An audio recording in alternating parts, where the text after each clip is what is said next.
નમસ્કાર દર્શક મિત્રો, લોકમંચ કાર્યક્રમમાં આપનું સ્વાગત છે અને લોકમંચ કાર્યક્રમમાં વાત કરીશું ફર્સ્ટ ડે ફર્સ્ટ મેડલ. બિલકુલ ઇતિહાસ રચ્યો છે ઓલિમ્પિકમાં અને કહેવાય કે આમ તો જે 120 વર્ષના ઇતિહાસમાં ભારતે પહેલીવાર એવું કર્યું છે કે પહેલા જ દિવસે ભારતને મેડલ મળ્યો હોય અને મીરાબાઈ ચાનુએ સમગ્ર દેશમાંથી જે અત્યારે શુભેચ્છાઓ મળી રહી છે, કારણ કે સિલ્વર મેડલ ભારતનો ઇતિહાસ જે સર્જ્યો છે એને લઈને મળી રહ્યો છે અને ખાસ વેઇટ લિફ્ટિંગમાં આ મેડલ એમને મળ્યો છે. આમ તો ઓલિમ્પિકની વાત કરીએ તો ગયા વર્ષે જ ઓલિમ્પિકની શરૂઆત થવાની હતી, પરંતુ કોરોનાને કારણે થઈ ન શકી. પરંતુ હવે જે પ્રમાણે દબદબાભેર એનું જે ઓપનિંગ સેરેમની જોવા મળ્યું અને ભારતીય જે રમતવીરો છે એમની પાસે પણ ઘણી બધી અપેક્ષાઓ છે. ત્યારે વાત કરીએ વેઇટ લિફ્ટિંગની તો 21 વર્ષ પહેલાં સિડની ઓલિમ્પિકમાં કર્ણમ મલ્લેશ્વરીએ આ મેડલ મેળવ્યો હતો. હવે એમ કહેવાય કે ફર્સ્ટ ડે ફર્સ્ટ મેડલ મેળવવામાં આપણે ક્યાંક સફળ રહ્યા છે. અત્યાર સુધી ઓલિમ્પિકની વાત કરીએ તો ભારતને 29 મેડલો ટોટલ મળ્યા છે અને આ વખતે એવી અપેક્ષા છે કે મેડલ ટેલીની જે યાદી છે એમાં ભારત ડબલ ડિજિટ સુધી પહોંચે, કારણ કે ઘણા બધા આપણા જે પ્લેયર્સ છે, જે ખેલાડીઓ છે, એમની પાસે ઘણી બધી આપણને અપેક્ષાઓ છે અને એને જ લઈને ખાસ જે આમ તો જોવા જઈએ તો દર ઓલિમ્પિકમાં જે રેસલિંગ હોય છે એટલે કે કુસ્તી હોય છે એમાં પણ જે ભારતનું પ્રતિનિધિત્વ છે આ વખતે પણ એની પાસે પણ અપેક્ષા છે કે મેડલ મળશે. ભારતના 15 શૂટર્સ ઓલિમ્પિકમાં મેડલ પર જે નિશાનો લગાવવા તૈયાર છે. હાલાકી એ પણ અપેક્ષા છે કે 15 શૂટર્સમાંથી પણ ક્યાંક મેડલ આપણને મળશે, કારણ કે ગત રિયોમાં જે ઓલિમ્પિક હતો એમાં 2 મેડલ જીતી ચૂકેલી ટીમ આ વખતે વધુ મેડલ લાવવાના પણ પ્રયાસ કરશે. એટલે ઘણી બધી અપેક્ષાઓ છે અને સારું પ્રદર્શન 2012માં જોવા મળ્યું હતું. ભારતનું લંડન ઓલિમ્પિક હતું, એમાં શ્રેષ્ઠ પ્રદર્શન હતું કે 6 મેડલ આપણને મળ્યા હતા.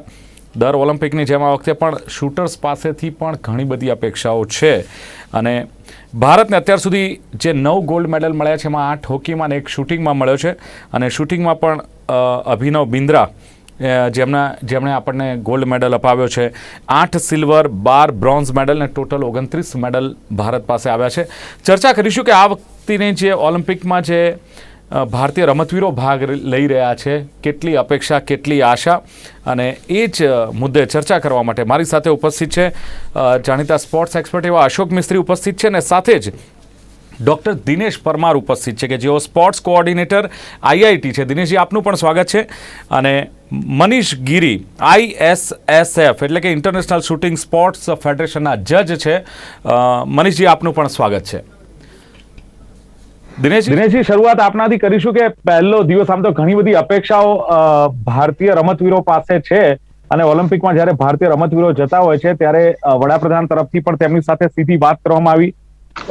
કરોડો ભારતીયોએ પણ એમને શુભેચ્છા પાઠવી છે અને પહેલા દિવસે છે કહેવાય ને કે ફર્સ્ટ ડે ફર્સ્ટ મેડલ ભારતે જ્યારે પ્રાપ્ત કર્યો છે, ગૌરવની વાત છે. શું વધારે અપેક્ષા આપણે ડોક્ટર દિનેશ રાખી શકીએ?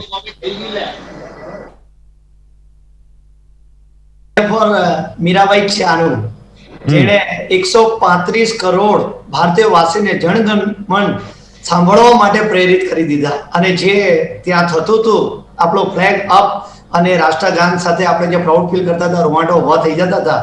તો એ શુભેચ્છા દરેક ભારતવાસીઓને. અને મીરાબાઈ ચાનુએ જે ઐતિહાસિક સિદ્ધિ પ્રાપ્ત કરી છે, એમનો તો બેસ્ટ વર્લ્ડ જે છે એમનું પરફોર્મન્સ છે 119 છે, પણ એમણે આજે 115 પર ક્લિક કર્યું છે.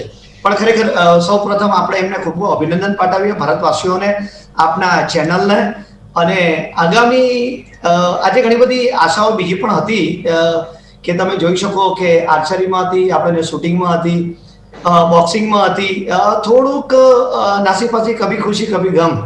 મગર મીરાબાઈ ચાનો કભી ખુશી કભી ગમ એમાં આપણે ખુશી તો આપી જ છે. કર જાઓ કુછ ऐसा કે લોગ કરના ચાહે આપકે જૈસા. તો આગામી આપણે જોઈશું. કાલનો શેડ્યુલ પણ ઘણો બેસ્ટ છે અને સ્ટાર પ્લેયરો કાલે રમવા જઈ રહ્યા છે. એટલે કાલે પણ છે કે PV સિંધુને તમે જોશો, આપણી ગુજરાતની મન્ના પટેલને તમે જોશો કાલે, અને સાથે ને સાથે મેરી કોમ પણ કાલે ઉતરી રહ્યા છે. Thank you. બિલકુલ. મનીષજી, આપ શું કહેશો? જે પ્રમાણે પ્રથમ દિવસ ભારતને જે ગૌરવ અપાવ્યો છે ને એમાં પણ વાત કરીએ તો મીરાબાઈ ચાનુએ સમગ્ર દેશમાંથી જે અત્યારે શુભેચ્છાઓ મળી રહી છે, હજુ પણ કેટલી અપેક્ષાઓ રાખવામાં આવી રહી છે ભારતીય રમતવીરો તરફથી, અને કેવું રહેશે આ વખતે પ્રદર્શન ભારતીય રમતવીરોનું આ ઓલિમ્પિકમાં? हाँ, इसमें मतलब जैसे आज हमारे शूटर्स में अपूर्वी चंदेला, ईला गुजरात से जो है उसने भी परफॉर्म किया। थोड़ा बहुत कमी पेशी रह गई, लेकिन ईला एज अ फर्स्ट परफॉर्मर जो ओलंपिक्स में रही है, तो उसका रैंक 16 रहा है, विच इज रिमार्केबल अचीवमेंट जो उसने कवर किया है इसके अंदर। So being 16 and first time participation, वो भी उसने बहुत अच्छा अचीव किया है। अपूर्वी से थोड़ी सी हमारे को आशा ज्यादा थी, because she has been an experienced Olympian, लेकिन थोड़ी सी कहीं कमी पेशी कहीं रह गई होगी। वी कांट से कि इनकी परफॉर्मेंस कम रही, लेकिन other perform better, that is the term which we can use over here. और सौरभ चौधरी ने फाइनल्स तक पहुंचा। फाइनल्स में पहुंच के उसकी शुरुआत थोड़ी सी खराब रही, तो शुरुआत खराब होने की वजह से वो 7th रैंक पे ही हैड टू फाइंड ऑफ। और अभिषेक वर्मा भी बीच बीच में तो फाइनल्स की टॉप लिस्ट में आ रहा था, लेकिन बाद में थोड़ी कमी से उसका थोड़ा सा पीछे रह गया है। कल हमारे को उम्मीदें बहुत ज्यादा है, क्योंकि कल हमारे कम से कम 6 शूटर्स पार्टिसिपेट करने वाले हैं। तो उन 6 शूटर्स में हम लोग इमेजिन करते हैं कि हमारे अब मनु भाकर जो है वो सबसे बड़ी एक स्टार है। और मनु भाकर तो 3 इवेंट्स खेलने वाली है टोटली इस ओलंपिक्स के अंदर। तो परफॉर्मेंस अच्छी रहेगी। आज थोड़ा सा हमारी निराशा हो गई, लेकिन वो कवर अप हो गया वेट लिफ्टिंग के मेडल से। एंड जैसे कि अभी डॉक्टर दिनेश परमार ने कहा है कि when the flag goes up, तो आई थिंक वो 135 करोड़ लोगों के ना रोंगटे खड़े हो जाते हैं जब हमारा देश का जब झंडा जब लहराता है कहीं ऐसे मंच के ऊपर। બિલકુલ મનીષજી સવાલ એ થાય છે કે શૂટિંગની વાત આવે ને એટલે આટલા વર્ષોમાં માત્ર એક વ્યક્તિગત મેડલ ગોલ્ડ મેડલ મળ્યો છે અભિનવ બિંદ્રાજી આપણને 2008માં બેઇજિંગ ઓલિમ્પિકમાં અપાવ્યો છે શું લાગે છે કે ઇતિહાસ દોહરાશે ફરી એકવાર ઇતિહાસ રચાશે એવું લાગી રહ્યું છે हाँ, चांसेस देखिए पूरे हैं। मतलब मनु भाकर और जो ये हमारी टीम है ईला की और दिव्यांश की, ये भी मतलब एक हमारा बहुत स्ट्रॉन्ग कंटेंडर है, क्योंकि अब ईला का जो होगा ये सेकंड मैच होगा जो ये करेगी अपनी टीम में विद दिव्यांश। तो ये दोनों की जोड़ी आज तक कभी भी गोल्ड लिए बिना कई जगह से वापस नहीं आई है। सो उम्मीद यही रहेगी कि जब ये दोनों साथ में इकट्ठे परफॉर्म करेंगे तो हमारे लिए गोल्ड की उम्मीदें बहुत बढ़ जाती है इसके अंदर। और मनु भाकर के 3 इवेंट्स में से भी हमारे एक गोल्ड के चांसेस है ही हैं इसके अंदर। तो જી અશોકજી સીધો આપની પાસે આવીશ કે જે પ્રમાણે ઓલિમ્પિકની બોલબાલા છે અને ક્યાંક કોરોના કાળ હતો ને એમાં પણ દબદબાભેર જે શરૂઆત થઈ છે અને પહેલો જ મેડલ આપણને ફર્સ્ટ મેડલ મળ્યો છે ત્યારે શું કહેશો કે કેટલું મહત્વ ને ઓવરઓલ જે કહીએ કે પરફોર્મન્સની વાત કરીએ તો ભારતીય જે આપણા રમતવીરો છે એમની પાસે કેટલી અપેક્ષા આપને લાગી રહી છે એક એક્સપર્ટ તરીકે વેલ આ બંને મહાનુભાવોએ ઘણી બધી વાત કહી દીધી, એટલે મોટા ભાગે તમે જુઓ તો જે મેડલ આપણે જીત્યા છે ને એ તો very first day, so that is number 1. પણ જે રીતે અપેક્ષાઓ હતી, જેમ મહેશગીરી સાહેબે બહુ સાચું કીધું કે અપેક્ષાઓ હતી, અપેક્ષાઓ પૂરી થઈ નથી પ્રથમ દિવસે. એને બીજા દિવસે એટલે કે આવતીકાલે જયારે શૂટર્સ બીજા ઉતરશે તે વખતે કવરઅપ થઈ જશે. એનાથી વિશેષ આજે જો સૌથી અગત્યની વાત હોય તો હોકીની મેચની છે. મેન્સ હોકીની ટીમે બહુ શાનદાર પ્રદર્શન કર્યું છે અને ખાસ કરીને ગોલકીપર શ્રીજેશે જે રીતે ગોલ રોક્યા છે અને જે રીતે પ્રદર્શન કર્યું, I think that is fantastic. આજની રમત પરથી બીજી એક વસ્તુ એ પણ પ્રસ્થાપિત થાય છે કે આ ટીમ જે છે એ આટલા વર્ષોથી મેડલ મેળવી શકી નથી, ક્યાંક ને ક્યાંક ડેસ્પરેટ છે મેડલ મેળવવા, એવું ક્યાંક એમની રમત ઉપરથી જોવા મળ્યું છે. ઓફકોર્સ આના પછીની મેચો આના કરતા પણ ઘણી જેને કહેવાય કે વધારે કોમ્પિટિશન વાળી આવશે, પણ તે છતાંય ધ વે દેવ સ્ટાર્ટેડ, કારણ કે શરૂઆતની પહેલી મેચ જયારે તમે જીતો છો ને એવી કમ્ફર્ટ ઝોનમાં હતા તમે, ભલે ત્યાર પછી એ લોકોએ રિકવર કર્યું ને આપણે 4-3 થી જીત્યા, બટ વિક્ટર ઇઝ વિક્ટરી. અને ખાસ કરીને જે રીતે પ્રદર્શન આજે કર્યું છે ભારતના હોકીના ખેલાડીઓએ, I think we have done very very well. અને હું માનું છું કે આ જે ટીમ છે આગળ સુધી, ઓફકોર્સ બીજી એક નિરાશાજનક વાત એ કહેવાય કે ફર્સ્ટ હાફમાં જે વિમેન્સ હોકી રમતી હતી ફર્સ્ટ હાફ સુધી, જેને કહેવાય કે એક થી સરખી હતી બંને ટીમોનો સ્કોર, પણ ત્યાર પછી નેધરલેન્ડે જે રીતે ચઢાઈ આક્રમણ કરી દીધું ભારત ઉપર અને 4-1 થી મેચ આપણે હાર્યા. પણ એક વસ્તુ ચોક્કસ છે કે મેન્સ હોકીમાં હજુ પણ આશાઓ બરકરાર છે અને આઈ એમ વેરી શ્યોર કે એ છે. પછી ટેબલ ટેનિસમાં આજે બહુ સિંગલ્સની અંદર મનિકા બત્રાએ સારું પરફોર્મન્સ કર્યું છે, સુચિતાએ સારું પરફોર્મન્સ કર્યું છે, એટલે આ બંને ખેલાડીઓ પણ નેક્સ્ટ રાઉન્ડ રમશે, એટલે ત્યાં પણ આશાઓ આપણને જાગી છે. બીજું કે આર્ચરીના અમુક ઇવેન્ટ્સ બાકી છે, એમાં પણ આપણે એક રાખી શકીએ કે હા આપણને એમાં મેડલ્સ મળી શકે છે. ત્યાર પછી ખાસ કરીને બેડમિન્ટનની જે ડબલ્સની જોડી છે એ સાત્વિક રાંકી રેડ્ડી અને ચિરાગ શેટ્ટી, આ લોકો પણ સારું રમ્યા છે. They are also advance in to the second round. તો ઘણી બધી અપેક્ષાઓ છે દિલીપભાઈ, અને ખાસ જી. કરીને ભલે આપણું ઓલિમ્પિક્સમાં બહુ સારું પ્રદર્શન રહ્યું નથી, ઇવન લાસ્ટ ટાઈમ રિયો ઓલિમ્પિક્સમાં પણ આપણે એમ હતું કે આપણા સારા મેડલ્સ આવશે, પણ માત્ર 2 જ મહિલાઓ મેડલ જીતી શકી હતી. અને આ વખતે ઓફકોર્સ પહેલો મેડલ પહેલા જ દિવસે આવ્યો છે, અને એ પણ એક મહિલા ખેલાડીએ જીત્યો છે. ગૌરવની વાત છે. આવનાર દિવસોમાં વધુ મેડલ્સ આપણે ચોક્કસ જોઈ શકીએ એમ છે. બિલકુલ દિનેશજી, સવાલ આપને સીધો રેસલિંગ નો કરીશ, કારણ કે રેસલિંગમાં અત્યાર સુધી જોઈએ તો 1 સિલ્વર 4 બ્રોન્ઝ, ટોટલ 5 મેડલ આપણને મળ્યા છે. અને આ વખતે 7 રેસલર જ્યારે ભાગ લઈ રહ્યા છે, ત્યારે કેટલી અપેક્ષાઓ આમની પાસે રાખી શકાય કે રેસલિંગમાં પણ આપણને એક સારા એવા મેડલ્સ મળે, એવી કેટલી અપેક્ષા જોઈ રહ્યા છો આપ? જે રીતે આપણે પાછલા ઓલિમ્પિકમાં જઈએ છીએ અને રેસલરે આપણને બહુ સારા મેડલ અપાવે છે, જેમ કે સુશીલ કુમારના 2 સિલ્વર મેડલ છે સતત ઓલિમ્પિકમાં, બજરંગ પુનિયાનો છે. તો આ વર્ષે આપણને ફરી આશા છે, અને એના માટે ગવર્મેન્ટે પણ બહુ મહેનત કરી છે અને પૂરી છૂટ આપી છે. અને રેસલરો ફોર્મમાં પણ ચાલી રહ્યા છે અને વર્લ્ડ રેન્ક પણ બહુ સારો ધરાવે છે.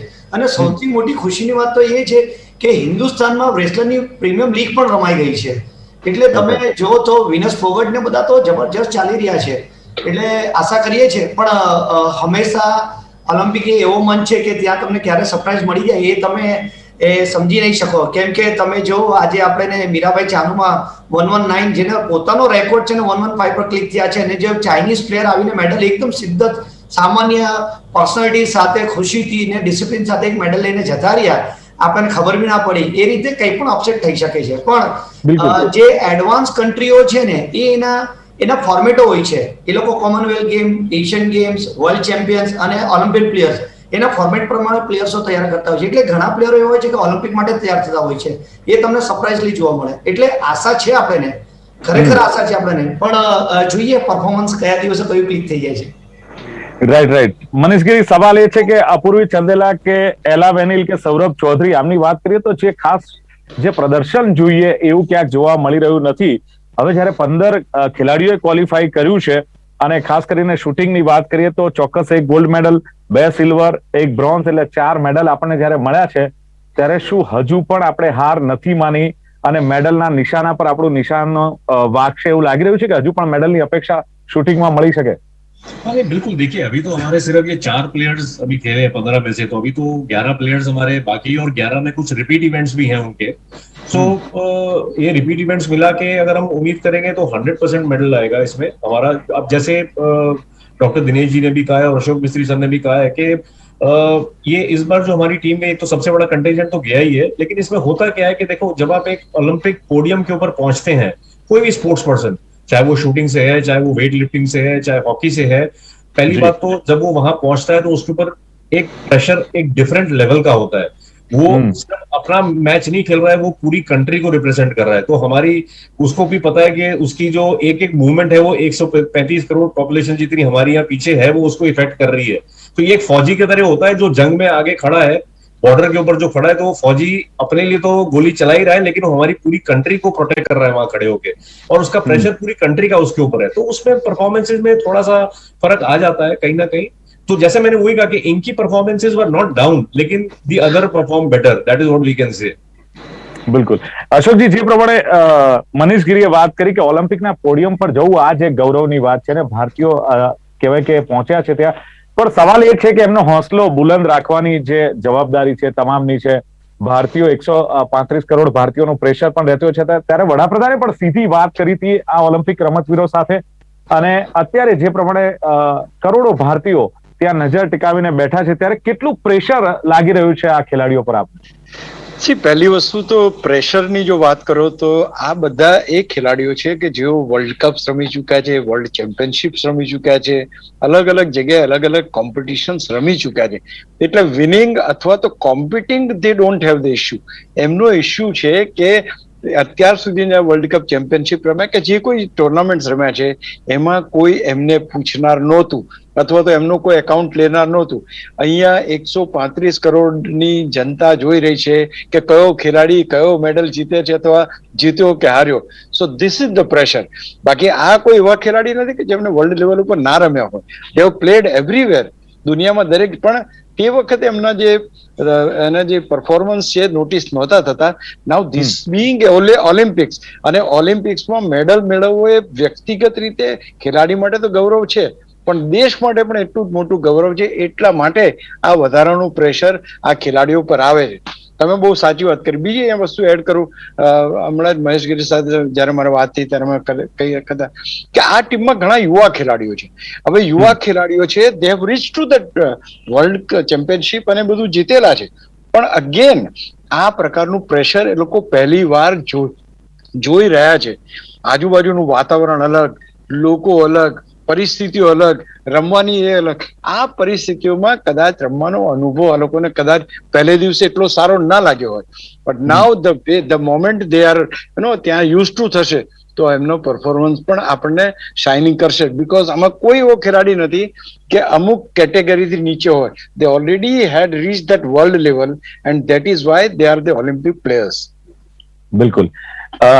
જે પ્રમાણે વાત કરીએ કે દિનેશજી, ક્યાંક તીરંદાજીમાં દીપિકા કુમારી અને પ્રવીણ જાદવ પ્રથમ રાઉન્ડમાં ચોક્કસ જીત્યા, પરંતુ જ્યારે ક્વાર્ટર ફાઇનલ આવી ત્યારે 6-2 થી હાર્યા છે.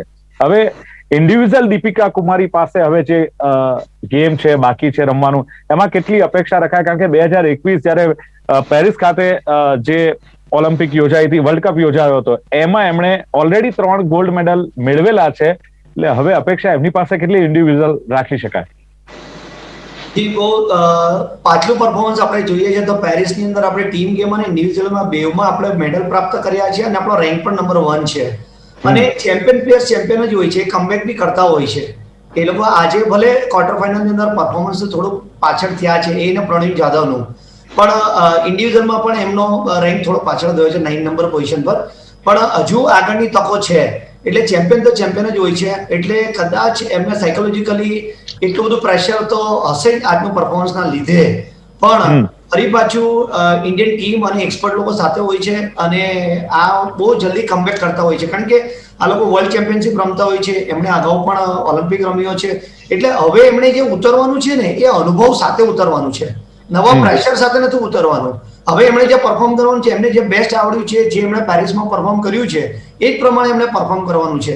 હા, જો નવા પ્લેયર નવા ચેલેન્જ સામે કદાચ ડિપ્રેશન આવે તો ઉપર 19-20 થઈ શકે, પણ ચેમ્પિયન ચેમ્પિયન હોય છે. ક્યારેક ક્લિક કરી જાય એ અનએક્સપેક્ટેબલ છે નહીં. ભારત દેશ એવો છે કે એ સ્લીપિંગ જાયન્ટ છે, એ જયારે ઉઠે છે ત્યારે કંઈક નવું કરતા હોય છે, એટલે એની પાસે આપણે આશા રાખી શકાય. પણ દિનેશજી, આશા રાખીએ, પરંતુ એવું કહેવાય છે કે 35,000ની વસ્તી, 60,000ની વસ્તી, 80,000ની વસ્તી વાળો દેશ ગોલ્ડ મેડલ લઈ જાય, સિલ્વર મેડલ લઈ જાય, 135 કરોડની વસ્તી વાળો દેશ મેડલ માટે ફાંફા પડે, આ બહુ જ એક કહેવાય ને કે કડવું સત્ય છે. એને પણ ક્યાંક આપણે સ્વીકારવું. ક્યાં કમી ક્યાં દેખાય છે? કેમ આપણે આટલા પાછળ?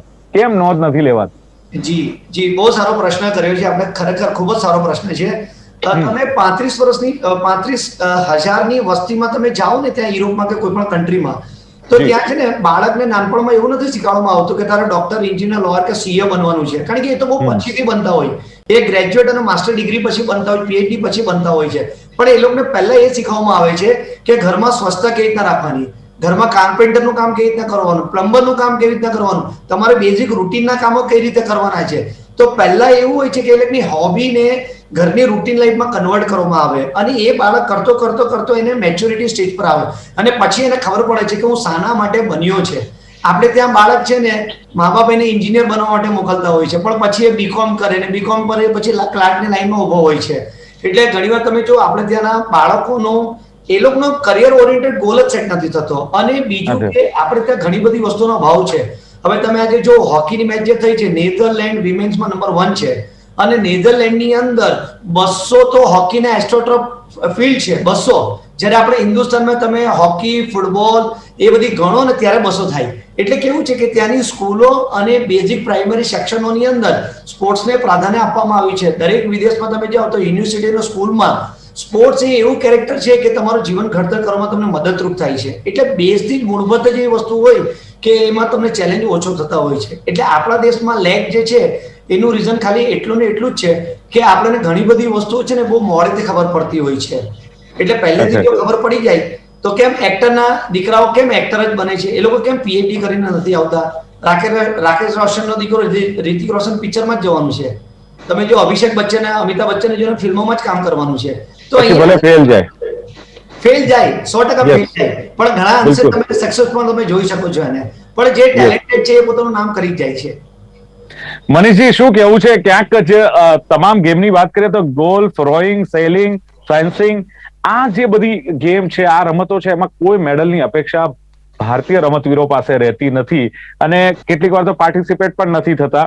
સવાલ એ છે કે શૂટિંગ, તીરંદાજી, વેઇટિંગ કે ઘણી ગાંઠી રમતોમાં આપણે મેડલ લાવીએ છીએ. એક તરફ ક્યાંક જે નેશનલ લેવલે મેડલો જીત્યા ને એવા રમતવીરો મેં જોયા છે કે પડીકા વહેંચતા હોય કે તગારા ઉચકીને મજૂરી કરતા હોય, આવી પરિસ્થિતિ આપણા રમતવીરોની છે મનીષજી. બીજી તરફ ભારતના વડાપ્રધાન છેલ્લા દિવસે શુભેચ્છા પાઠવે છે, એમની સાથે વાતચીત કરે છે, એક હોંસલો વધારવાની વાત છે. શું આટલામાં હોંસલો મનીષજી વધી જાય? નો ડાઉટ સારું કામ છે, હું ખોટું નથી કહેતો, પણ શું એનાથી તમને મેડલ મળી જશે, એનાથી નામ રોશન થશે કે પછી પરિસ્થિતિ પાછળ, પડદા પાછળ પણ કંઈક કરવું જરૂરી છે? देखिए इसमें क्या है सर कि ये हमारे यहाँ इंफ्रास्ट्रक्चर की थोड़ी सी कमी पहले पहले थी. हम कह सकते हैं अगर हमने स्पोर्ट्स के अंदर कोई डेवलपमेंट शुरू किया है इंफ्रास्ट्रक्चर का तो वो लास्ट 10 या 15 साल में ही किया है. और जो बाकी एडवांस कंट्रीज हैं उनके यहाँ ये डेवलपमेंट 40 साल पहले हो चुका था. तो हमारे यहाँ ये डेवलपमेंट इंफ्रास्ट्रक्चर जो स्पोर्ट्स का है वो 10 या 15 साल पहले ही शुरू हुआ है. यूथ खेलो गेम्स, यूथ की इंडियन गेम्स जितनी भी शुरू हुई है वो 7-8 साल से शुरू हुई है. उसका इफेक्ट शूटिंग में तो इतना आ गया है कि हमारे 15 में से जो 11 प्लेयर्स हैं या 12 प्लेयर्स हैं वो यूथ के ही हैं. सो दिस शोज की डेवलपमेंट एटलीस्ट वो फर्क शूटिंग में तो पड़ गया है कि हमारा जो यूथ है वो वहां तक पहुंच गया है. आजकल फ्यूचर हर कंट्री में आप देखा जाए किसी भी आप इवेंट को लीजिए सिवाय शूटिंग स्पोर्ट्स के भी या सिवाय स्पोर्ट्स के भी, तो दैट इज द यूथ. हमारा टारगेट यूथ का, because they are going to give us the result. So youth के ऊपर अब तो फायदा हो रहा है इस चीज में, लेकिन अब इसमें वही इंफ्रास्ट्रक्चर की कमी की अगर हम बात करें, अगर आप 10 बच्चों को लाइन में खड़ा कर देंगे और आप उनको पूछेंगे कि वो क्या स्पोर्ट्स खेलते हैं, तो पहली बात तो उसमें से 2-3 तो स्पोर्ट्स खेलते ही नहीं होंगे. उसमें से 7 बच्चों को आप पूछोगे तो उसमें से 3-4 क्रिकेट में होंगे, 2 टेनिस में होंगे, 1-2 स्विमिंग में होंगे. उसके अलावा और कोई स्पोर्ट्स का कोई नाम नहीं लेगा. शायद एक आध कोई होगा जो कोई डिफरेंट नाम ले लेगा. सो उसके लिए एक तो घर में कल्चर, जैसे बताया कि भाई इंपॉर्टेंट सबसे पहले तो हमारी अपब्रिंगिंग के ऊपर है, पेरेंट्स के ऊपर है कि वो अवेयरनेस स्पोर्ट्स की बच्चों को कराएं. स्कूल में भी इनके पास एक सब्जेक्ट होना चाहिए, कंपलसरी प्लेइंग टाइम होना चाहिए, जो आजकल इन बच्चों में नहीं है. वो ये सारा ये गैजेट की तरफ हो गया है, सारा इनका ध्यान गैजेट्स की तरफ हो गया है. उसको हटाना हमारे लिए बहुत इंपॉर्टेंट हो गया है. गांव के बच्चे अब आप देख रहे हैं तो वो अगर परफॉर्मेंस ला रहे हैं, लेकिन अगर उनका टैलेंट ध्यान में आ रहा है तो ही वो आगे आ रहे हैं. कितने गांव में और ऐसा टैलेंट है जो अभी तक हमारे सामने आया ही नहीं. सरकार क्या कर सकती है? सरकार ने कोई प्रयास शुरू किया है. हाँ वो ये जो हम ग्रास रूट लेवल के ऊपर जो हम काम कर रहे हैं, जितना ये खेलो इंडिया का हो रहा है, जितना ये स्कूल गेम्स का हो रहा है, उसी में ये टैलेंट अब आगे आगे आ रहा है. सरकार इससे ज्यादा तो और कुछ नहीं कर सकती है. जितना अभी सरकार ये लास्ट 5-7 साल में कर रही है, देखो हमारी पॉपुलेशन इतनी ज्यादा है, we are the leading population of the country.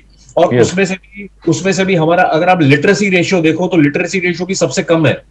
तो वो डिफरेंस तो हमारा रहेगा ही रहेगा ना जी. वो બિલકુલ અશોકજી સમયની મર્યાદા છે પણ લાસ્ટ કમેન્ટ્સ આપની માંગીશ કે હવે જેમ જેમ ટેકનોલોજી વધતી જાય છે, ઇન્ફ્રાસ્ટ્રક્ચર વધતું જાય છે અને ભારતને સારા કોચ મળે છે, આવા એક્સપર્ટની સલાહ મળતી હોય છે, કેટલી અપેક્ષા હવે આવનારા દિવસોમાં આપ જોઈ રહ્યા છો? શોર્ટમાં શું કહેશો?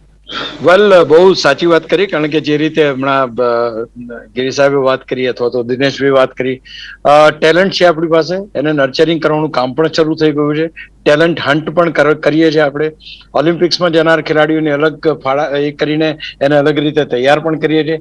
ઇન્ફ્રાસ્ટ્રક્ચર પણ અવાયું અને જે અત્યારનું પ્લાનિંગ છે 2024 અથવા 2028 આગળના જે ઓલિમ્પિક્સ આવશે એ ઓલિમ્પિક્સ માટેના અત્યારે જુનિયર ખેલાડીઓ સારામાં સારા તૈયાર થઈ રહ્યા છે. તો એક વસ્તુ સ્વીકારવી પડશે કે લોંગ પ્રોસેસ છે, ઇટ હેઝ ઓલરેડી સ્ટાર્ટેડ. એટલે 2024 અને 2028 ના ઓલિમ્પિક્સની અંદર ભારત સારું પ્રદર્શન કરશે એવી આશા આપણે રાખવી પડે. ચલો બિલકુલ અપેક્ષા રાખીએ કે જેમ જેમ ઓલિમ્પિક રમાતી જાય ભારતીય રમતવીરોનું પ્રદર્શન સુધરતું જાય, પરંતુ સવાલ એ છે કે 9 મેડલ મળ્યા છે. કદાચ ભારતીય જે ઘણા લોકોને ખબર નહીં હોય કે 8 હોકીમાં મળ્યા છે અને એક શૂટિંગમાં મળ્યો છે, 9 મેડલ છે. એનીવે, આપે જે પ્રમાણે ત્રણેય જે મહાનુભાવોએ વાત કર્યું કે જે ગૌરવ વધાર્યું છે ફર્સ્ટ ડે ફર્સ્ટ મેડલમાં, જે મીરાબાઈ ચાનુએ આપણું ગૌરવ વધાર્યું છે, અપેક્ષા રાખીએ કે આ જ દોર આગળ વધે અને 135 કરોડ જનતાની જે હોંસલો છે એ પણ બુલંદ થયો છે આ મેડલ મળવાથી. અને આશાઓ અને અપેક્ષાઓ ઘણી છે. યુવા ખેલાડીઓની ટીમ છે, જોશ છે, હોશ છે. હવે જય હો બાકી છે. અને જે પ્રમાણે ટેલેન્ટ અને ઇન્ફ્રાસ્ટ્રક્ચર જોવા મળી રહ્યું છે, આવનારા દિવસોમાં પણ ભારતનો ડંકો વાગશે. એ જ અપેક્ષા સાથે અહીં ચર્ચાનું સમાપન કરીએ છીએ. અશોક મિસ્ત્રી, ડોક્ટર દિનેશ પરમાર અને મનીષ ગીરી ત્રણેય ઉપસ્થિત રહ્યા. Thank you very much. Thank you. તો દર્શક મિત્રો, લોકમંચ કાર્યક્રમમાં હતી ઓલિમ્પિકને લઈને ખાસ ચર્ચા. ફરી મળીશું એક નવી ચર્ચા સાથે. જોતા રહો ગુજરાત ન્યૂઝ. નમસ્કાર.